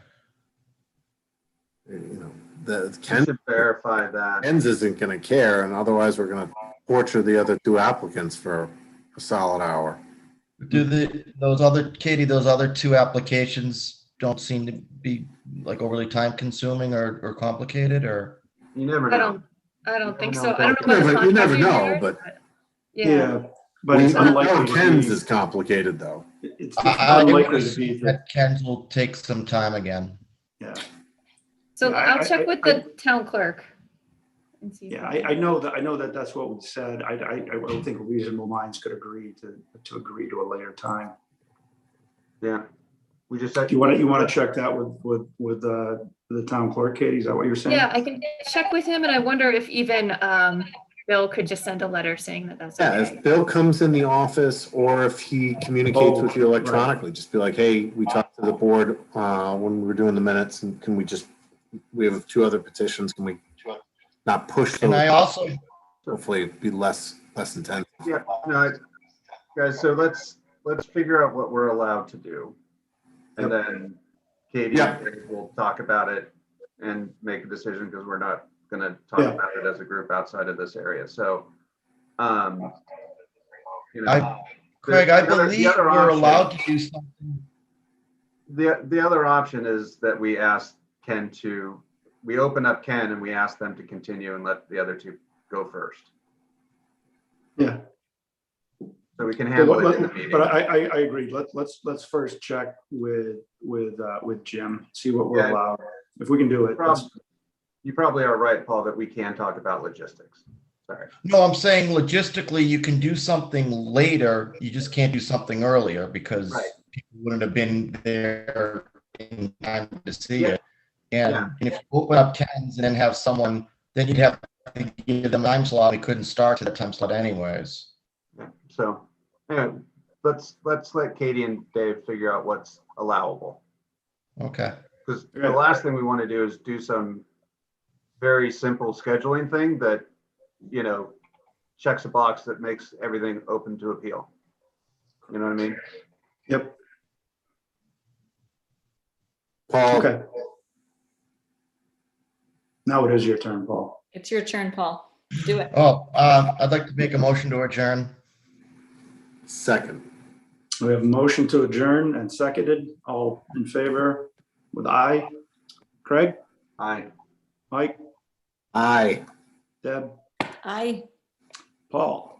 Aye. And Williams, aye. Thanks, everybody. See everybody. Thank you, Katie. Hi, Debbie, Craig, Paul, David. Thank you all. All right. Good work tonight, everybody.